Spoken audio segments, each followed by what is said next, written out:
Hello, welcome back. It's the final day of racing, the final moments. Well, 13 kilometers, so moments might be a bit of an exaggeration. But at the speed that the lone rider, Remco Evenepoel, is going, it's not going to be long before this race is over, to be sure. So just getting this piece laid out, starting with the cameraman. I always like this shot where you've got the guy standing on the back of the motorcycle filming the race as the guy in the helicopter flies overhead and says, "Oh, that's fun. Let's get a shot of my fellow cameraman."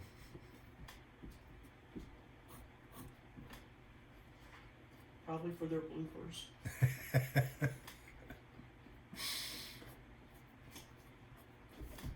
Yeah, we all have bloopers, right?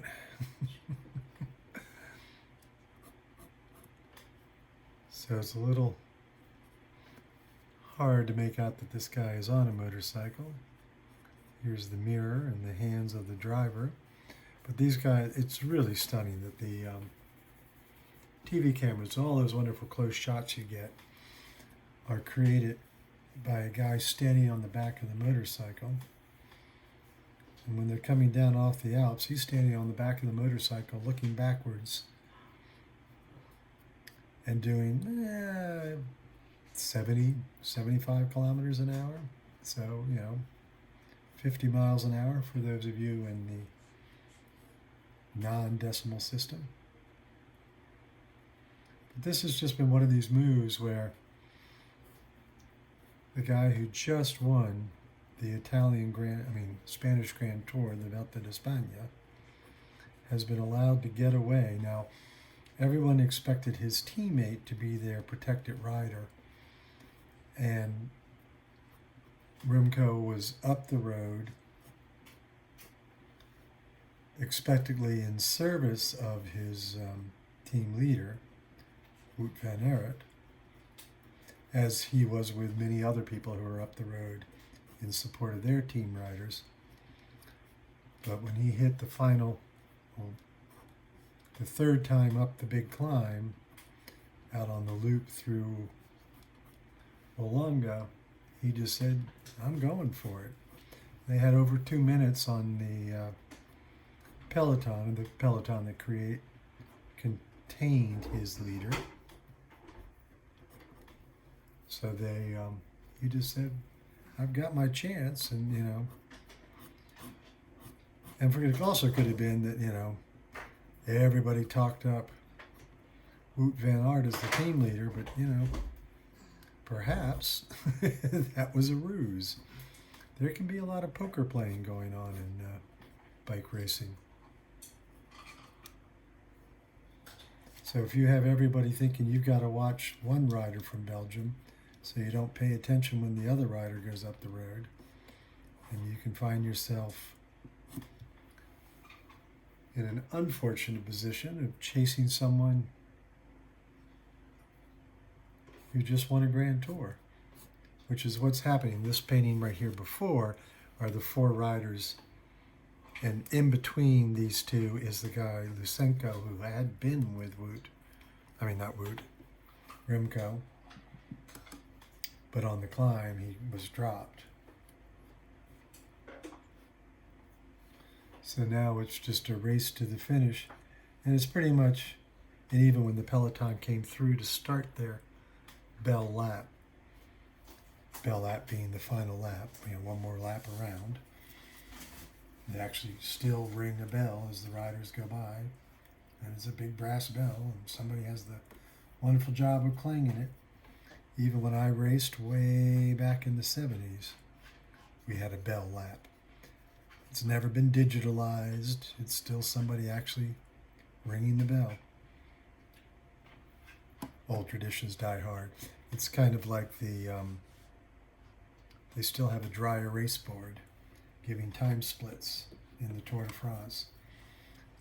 That's all the more strange since everybody has a radio in their ear and they're getting all the splits from their sports directors. That has been the interesting thing, and for a while, as I said, Remco rides for Belgium, and his team leader was on the front of the back group trying to chase across. But at that point, he would not have known that his teammate was off the front on a solo effort.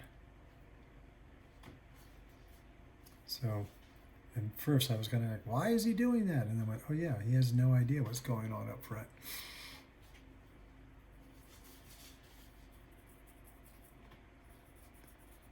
So now I'm cheating. Like, remember how I've said always, work light to dark, work warm to cool. Clearly that's not what I'm doing. I'm actually working with my black right now. Part of that was just to sort of help get myself organized. I don't know why I did it, but hey, rules are made to be broken, right? And they're not rules, they're suggestions for successful painting. Hopefully this one will be successful. No guarantee. But since I've started this dark, for some reason I just picked up a blue, I'm going to go with it. So again, mixing this black from the purple and green. I know you can see that part in the camera. I know conversely you can't see my whole palette. But I figure now that I've committed my sin, I'll go with it, right? So laying in these blacks that are again are made from the purple, the deep purple and the dark green. The things I liked in this image, and I don't think I'm going to be able to have it because of where I composed this. That was there, this race has gone on so long. It's been 200 and just shy of intrinsically 270 kilometers. So 6-7 hours of racing. So the shadows are getting long as they come to the end of the race. And I had wanted to include that in the painting, but since the shadows are behind them, we can't see those in either case. So now I'm going to switch to the light blue of the Belgian jersey. So it has the flag, which we see there. And again, light, paler values. There's still too much dark on my brush. Wash that out a little bit more. The intensity of color is created by the amount of water. So I'm going to pick up a little bit more water because that's a very pale blue in the Belgian jersey. And while some teams change their jerseys a lot, from year to year almost, it's a different jersey. The Belgium jersey has been this for seemingly ever. I've never seen a different jersey.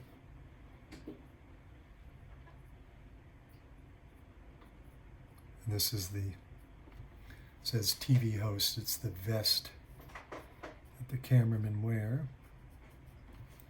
Excuse me, I have to stop and my TV timed out. So yeah, for those who don't know, and of course you can't see it, I'm watching the race this year, not quite live, but I watch it as live. I have no idea the outcome of this race. I'm going to bet that Remco is going to win, but things could happen. So I have no idea. Now, I did this the last time I painted him. I forgot the red helmet. So I've cleaned my brush, gone back, picked up red paint.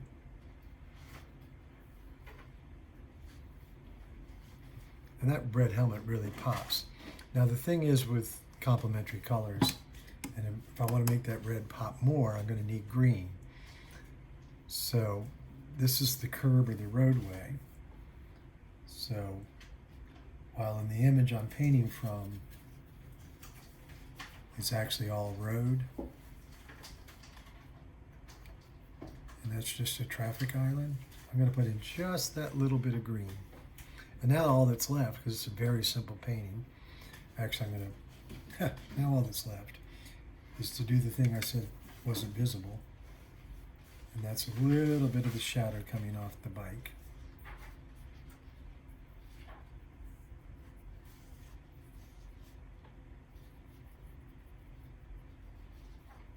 All right. A little bit of shadow of this curve. And now it's just a question. So I've got this white stripe, which is sort of helping create that diagonal, create the speed of the image. And now it's just up to do the roadway. So I've been doing these very light. And so again, ratio of water to pigment. So in his case, I'm really just floating dirty water. See that spot? I just grab it, pull it out. But you'll notice that all the strokes are going in the direction of the roadway, so that if you can see any of the strokes, they're helping to inform the pattern in the piece, helping to inform, to give it more speed. So again, a little bit more water, and now drag this out, move that painting out of the way. I don't want the wrong color on there. And here you've got to move quick because you don't want to have a start and stop line. So you've got to keep this wet. It's called having the paint open, staying open. And now I realize I did not. Usually I will title the piece and sign it before I paint it. Clearly didn't do that. So, and part of the reason is because the ink doesn't respond well to the wet paper. So I am going to have to wait a minute, and in that interval I need to go back. His shoes, while he's wearing white socks, the tops of the shoes are white, but the soles are dark, or the lower part of the shoe. So I'm going to come in here, plus I'll just give a little more information there. A little more highlight to the dark. And that's the piece, simple as that.